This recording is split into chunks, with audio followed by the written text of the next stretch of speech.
시청자 여러분 안녕하세요. 박구스TV입니다. 트위터에 유명한 글이 있어 소개하고자 합니다. 글을 보게 되면 어느 정도 일맥상통해 보이기 때문입니다. 양소영이 기자회견을 어떤 이유로 명의도용까지 해가며 다급하게 했고, 일이 터지자 갑자기 전해철에게 도움을 요청을 했고, 전해철이 의총에서 양소영 보호에 나섰고, 전해철 지역구는 안산이고 김남국 지역구도 안산이고 안산은 지역구 통폐합 예정이라는 것입니다. 상당히 소름 돋는 글입니다. 자신이 공천을 받기 위해서 경쟁자 제거를 하기 위한 한편의 그림이었을까요? 특히나 전해철은 대의원제 폐지에 강력하게 김종민과 더불어 반대를 하고 있어서 대다수의 진보 지지자들에게는 지지를 받지 못하는 의원입니다. 다들 내년 총선에서는 절대 의원이 돼서는 안 된다고 하나같이 생각하고 있습니다. 주목해야 할 공통점은 바로 비명계 측 집단이 대의원제 폐지에 적극적으로 반대를 하고 있다는 것입니다.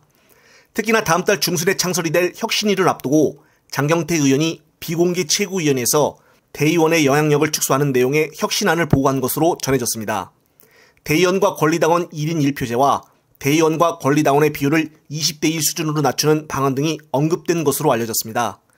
현행 대의원제 하에서는 전국 대의원 대회에서 대의원 1명의 표가 권리당원 50에서 60명의 표만큼의 영향이 있습니다.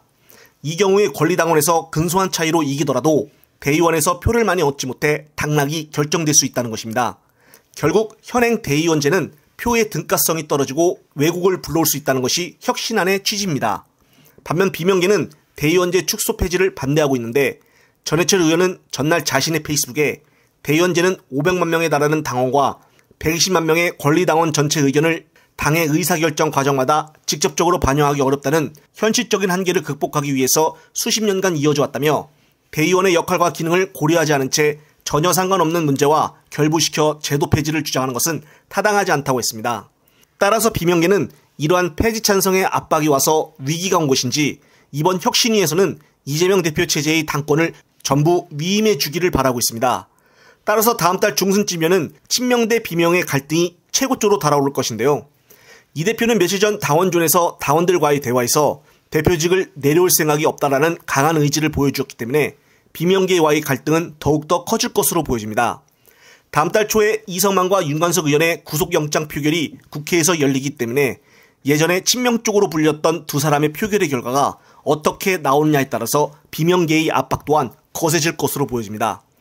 이번에 비명계에서 항상 이재명 대표를 압박하고 사퇴하라고 했었던 김종민과 설훈, 그리고 이현욱 등 오히려 이들이 돈봉투와 코인 사건에 엮여서 반전을 주었는데, 역시나 수박들답게 자신들은 전혀 관련 없는 일이라고 잡아떼고 있어서 이들이 오히려 당의 지지율 하락에 더욱더 영향을 줄 것으로 보여집니다.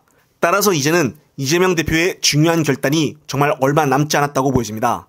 특히나 다음 달에는 이낙연마저 한국으로 귀국을 하여 정치를 시작할 예정이므로 수박들에 대해서 단호히 대처를 하지 않으면 오히려 큰 역풍이 불 것으로도 보여집니다. 영상을 보신 구독자님들은 어떤 생각이 드시나요? 이번 영상은 여기까지입니다. 시청자 여러분, 시청해주셔서 감사합니다.